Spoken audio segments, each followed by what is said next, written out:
ইরানের উপর বড় ধরনের আক্রমণ চালালেও দেশটির শক্তিশালী সামরিক বাহিনী ও ইসলামী শাসন ব্যবস্থাকে উৎখাত করা হয়তো সম্ভব হবে না। মার্কিন গোয়েন্দা সংস্থাগুলোর সাম্প্রতিক এক গোপন প্রতিবেদনে এমনটাই সতর্কবার্তা দেওয়া হয়েছে। ওয়াশিংটন পোস্ট জানিয়েছে, মার্কিন প্রেসিডেন্ট ডোনাল্ড ট্রাম্প প্রশাসন ইরানে দীর্ঘমেয়াদী সামরিক অভিযানের ধোঁয়া তোলার মধ্যেই এনআইসি এই প্রতিবেদন চূড়ান্ত করে।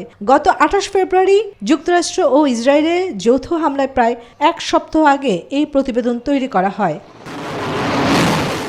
প্রতিবেদনে বলা হয়েছে, ইরানের নিরাপত্তা ব্যবস্থা, সামরিক শক্তি ও অভ্যন্তরীণ নিয়ন্ত্রণ ব্যবস্থা এখনও যথেষ্ট শক্তিশালী। বিশেষ করে ইসলামিক রেভলিউশনারি গার্ড বাহিনী সরকারের প্রতি পুরোপুরি অনুগত থাকায় বড় ধরনের অস্থিরতা তৈরি হলেও ক্ষমতার কেন্দ্র ধরে রাখা সম্ভব হবে বলে মনে করছে বিশ্লেষকরা।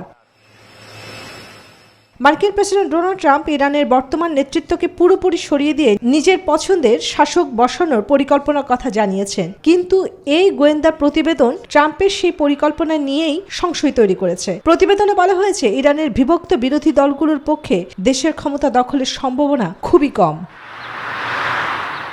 প্রতিবেদনে ইরানের ক্ষমতার সম্ভাব্য পরিবর্তন নিয়েও ধারণা দেওয়া হয়েছে। সীমিত আক্রমণ হোক বা ব্যাপক হামলায় উভয় ক্ষেত্রেই পরিণতি একই। এমনকি সর্বোচ্চ নেতা আয়াতুল্লাহ আলী খামেনিকে হত্যা করা হলেও ধর্মীয় ও সামরিক প্রতিষ্ঠানগুলো আগে থেকেই নির্ধারিত প্রক্রিয়ায় অনুসরণ করে ক্ষমতার ধারাবাহিকতা বজায় রাখবে।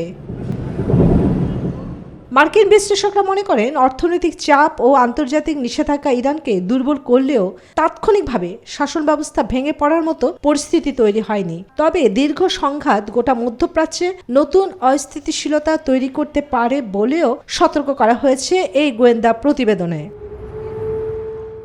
ওয়াশিংটনে 18টি গোয়েন্দা সংস্থা থেকে পাওয়া সব তথ্য বিশ্লেষণ করে তারা এই গোপন প্রতিবেদন তৈরি করেছে, যা মার্কিন নীতি নির্ধারণী মহলে নতুন করে চিন্তার খোরাক তৈরি করেছে।